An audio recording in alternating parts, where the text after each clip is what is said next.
Hello friends, आज के इस वीडियो में हम देखेंगे कि हमको यूज़र दो लिस्ट इनपुट किया है और दोनों लिस्ट का साइज सेम है। हम दोनों के एलिमेंट को बस क्या कर रहे हैं, इंटरचेंज कर रहे हैं। ठीक है, मतलब कॉपी कर रहे हैं। अगर लिस्ट 1 में 1 2 3 4 5 है और लिस्ट 2 में 6 7 8 9 10 है ना, तो आफ्टर ये फंक्शन है कॉल करेंगे जो कि दोनों लिस्ट के एलिमेंट को स्वैप कर देगा। तो उसके बाद हमारा लिस्ट 1 में आ जाएगा 6 7 8 9 10 और लिस्ट 2 में एलिमेंट आ जाएगा 1 2 3 4 5। तो कैसे होगा, आइए उसको देखते हैं। ठीक है, तो इसके लिए हम दो लिस्ट क्रिएट कर लेते हैं, 1 2 3 4 5। भी एक दूसरा लिस्ट है जिसमें है 6 7 8 9 10। दो लिस्ट क्रिएट हो गया हमारा। हमने एक फंक्शन कॉल किया डेफ चेंज लिस्ट आइटम नाम से। ठीक है, दोनों में ये लिस्ट पास कर दो। ठीक है, और ये बता दो कि कितना एलिमेंट है हमारे लिस्ट में। बस यही तीन आर्ग्यूमेंट हमको पास करना है। तो इस फंक्शन को हम यहाँ पे करते हैं कॉल।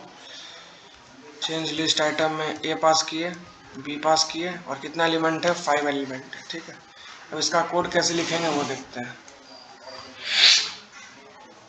एक चीज़ और इंडेक्स, स्टार्टिंग इंडेक्स जो कि 0 है वो पास कर देते हैं। ठीक है, एन और उसको स्टोर कर लिया के में। अब हम एक रिकर्सिव कोड लिखते हैं। अगर के लेस देन किसके है, एन के है, तो उस केस में कुछ काम करो। क्या काम करो, एक वेरिएबल बी बनाओ, सॉरी बी बना हुआ ये टेम्प नाम का एक वेरिएबल बनाओ। ठीक है, टेम्प में क्या आ जाए, ए ऑफ के। ठीक है, तो टेम्प में ए ऑफ के स्टोर हो गया। अब ए ऑफ के को हम चेंज कर सकते हैं। ए ऑफ के में क्या आ जाए, बी ऑफ के। उसके बाद बी ऑफ के में क्या आ जाए, जो हमारे टेम्प वेरिएबल का वैल्यू है वो। ठीक है, और इसके बाद इफ चल जाने के बाद स्वैपिंग हो गई हमारी। उसके बाद हम के को इंक्रीमेंट कर देंगे, के प्लस इक्वल्स टू 1। और इसके बाद इस फंक्शन को हम क्या कर देंगे, कॉल कर देंगे। क्या क्या पास करेंगे, ए बी एंड के। और फंक्शन कंप्लीट हो जाने के बाद हम एल्स में सिंपली दोनों लिस्ट के एलिमेंट को कर देंगे प्रिंट। ठीक है, तो पहले मैं कोड लिख लेता हूँ, उसको मैं बताऊंगा मैं क्या है इसके पीछे मेरा लॉजिक रहा। आइए इसको रन करके देखते हैं हमारा आउटपुट क्या आता है। ठीक है, तो लिस्ट ए में हमारा क्या था पहले, 1 2 3 4 5। तो जब इसको चेंज कर दिए या फिर स्वैप कर दिए तो हमारा लिस्ट का वैल्यू क्या चेंज हो गया, ए में चला गया 6 7 8 9 10, बी में आ गया 1 2 3 4 5। ठीक है ना, अगर इस चीज़ को हमको चेक करना है हमारे मेन फंक्शन के, सॉरी मेन बोलते हैं, इस फंक्शन कॉल के बाद तब क्या आउटपुट आता है हम वो देखते हैं। ठीक है, तो उसमें हम प्रिंट नाम का फंक्शन कॉल किए और उसमें ए पास किए और बी पास किए। ठीक है, अब चेक करते हैं हम कि क्या हमारा आउटपुट सही आ रहा है क्या। यहाँ पे हम प्रिंट ना करवा के हम इसके बाहर प्रिंट करवाते हैं। ठीक है, मतलब फंक्शन चलने के बाद तो हमारा लिस्ट में फाइनल लिस्ट में स्वैपिंग हो चुकी है। ठीक है ना, तो ए और बी क्या है, अगर हम लिस्ट का ये बात करें, ये जो लिस्ट हमने क्रिएट किया है, ए और बी क्या है, ए और बी रेफरेंस वेरिएबल है। ठीक है, जो इस लिस्ट को कर रहा है पॉइंट।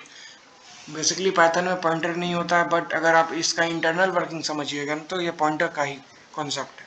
बी एक रेफरेंस वेरिएबल है जो कि रेफर कर रहा है एक ऑब्जेक्ट को। पाइथन में हर एक चीज़ ऑब्जेक्ट ही होता है, जैसे टपल हो गया, लिस्ट हो गया, ये सब हमारा ऑब्जेक्ट ही है। तो इसका रेफरेंस रहता है हमारे ए और बी, जो भी हम असाइनमेंट के लेफ्ट हैंड साइड में लिखते हैं ना, उसमें उसका रेफरेंस स्टोर होता है। तो इस रेफरेंस के थ्रू हम इस पूरे लिस्ट को ट्रैवर्स या फिर कुछ भी इसमें चेंजेस करना चाहेंगे तो इजीली कर सकते हैं। तो इस काम को करने के लिए हमने रिकर्सन यूज किया है। रिकर्सन में क्या है, ये बेस केस है, जब तक के लेस देन एन है ना तब तक ये काम करते रहो। और ये चेंज लिस्ट आइटम जो है ना, ये रिकर्सिव फंक्शन है, ये हमने कॉल कर दिया है। ये बार बार होते रहेगा, कब तक होगा, जब तक के एन से छोटा है तब तक। और फाइनली हमने क्या देख लिया, हमारा जो लिस्ट था वो चेंज हो गया। ठीक है। अगर अब हमको दो लिस्ट क्रिएट किए हैं, ठीक है, और यूजर हमको बताएगा कि उसमें कितने एलिमेंट हैं, ठीक है, तो वो काम करने के लिए हम क्या करते हैं, हम एम्प्टी लिस्ट क्रिएट कर लिए ए नाम का, बी नाम का, एक वेरिएबल बनाए क्या के, लेट्स से के ही बनाते हैं, ठीक है। इंट इनपुट फंक्शन के हेल्प से हम यूजर से पूछा आप कितना नंबर इसमें इनपुट करवाना चाहते हो बता दो, ठीक है। Enter the element of both the list, ठीक है। तो यूजर को ये मैसेज किया, यूजर बता दिया इतने साइज का चाहिए। अब हम एक लूप चलाते हैं फॉर आई इन किसके रेंज ऑफ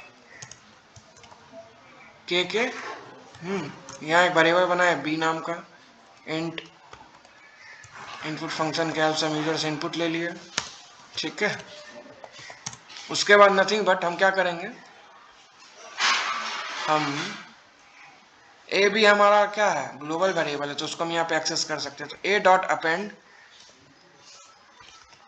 बी कर देंगे, ठीक है। ये लूप कंप्लीट हो गया।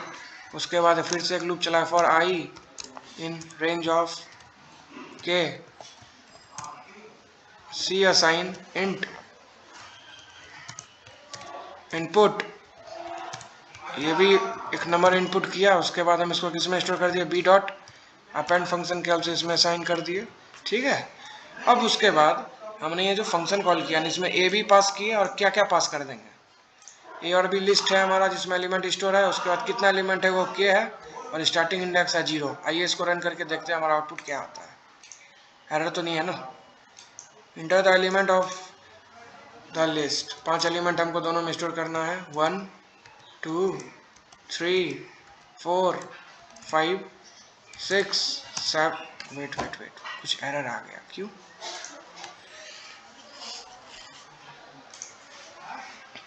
आई इन रेंज हुआ, ठीक है, I in range.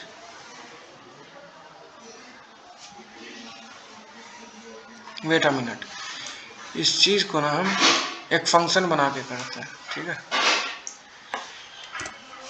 Def input list, ठीक है। इस फंक्शन में हम क्या करेंगे, इधर देखिए, इस फंक्शन में हमने इनपुट लिस्ट नाम का फंक्शन कॉल किया, उसमें लिस्ट पास किए ए, एक और फंक्शन कॉल किया इनपुट बी, ठीक है, बी इसमें पास कर दिए। अब हम इनपुट लेंगे तो सबसे पहले हम लिस्ट को एक्सेप्ट करेंगे, ए को एक्सेप्ट किए, ठीक है। अब लूप चलाते हैं और के पास करेंगे, के मतलब कितना एलिमेंट हमारे यूजर को चाहिए, ठीक है। और ये जो फंक्शन कॉल किया इसमें भी हम के पास कर देंगे। अब हम इसको हम स्टोर भी कर लेंगे के।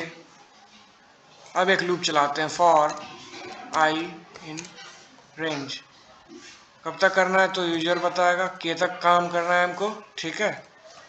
इस लूप के अंदर हम एक वेरिएबल बनाए, ठीक है, टेम्प नाम का, temp assign int of input, ठीक है। अब उसके बाद हम क्या करेंगे, ए डॉट अपेंड फंक्शन के हेल्प से हम एलिमेंट को लिस्ट में अपेंड करते जाएंगे, ठीक है। और ये लूप कंप्लीट हो जाने के बाद कुछ नहीं, हमारा लिस्ट में एलिमेंट अपेंड हो गए।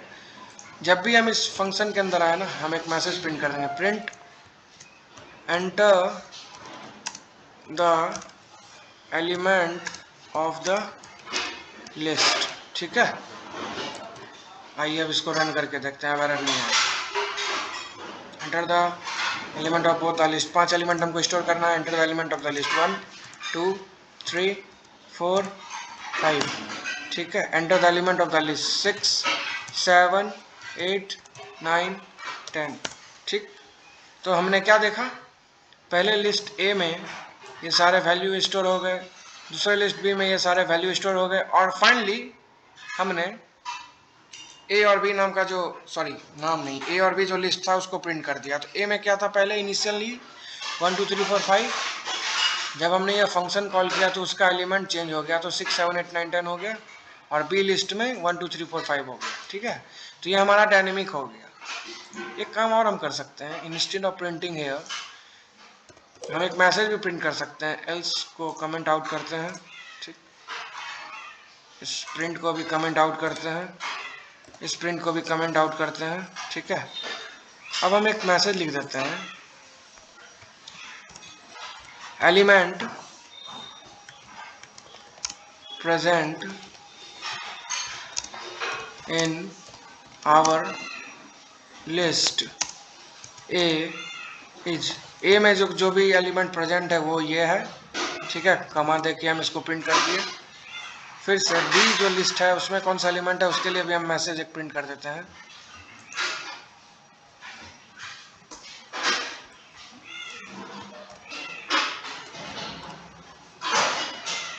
ठीक है। Element present in our list B is क्या है वो प्रिंट हो जाएगा, ठीक है। इसको रन करके चेक करते हैं। एंटर द वेट थोड़ा मैसेज भी हम सही लिख देते हैं। Enter the element, enter the number of element, पहले हम नंबर लेंगे, number of element of both the list, दोनों लिस्ट में आप कितना एलिमेंट स्टोर करना चाहते हैं। 10 हम स्टोर करना चाहते हैं, 10 number, 1 2 3 4 5 6 7 8 9 11। Enter the element of the second list 1। अब इसमें हम 9 8 7 6 5 4 3 2 और 100, ठीक है। कितना एलिमेंट हुए, एक, ओके। तो element present in our list A is, ये ए लिस्ट में एलिमेंट स्टोर हुआ और स्वैपिंग करने के बाद हमारा एलिमेंट क्या होगा 9876, जो कि हमारे लिस्ट बी का था और लिस्ट ए में।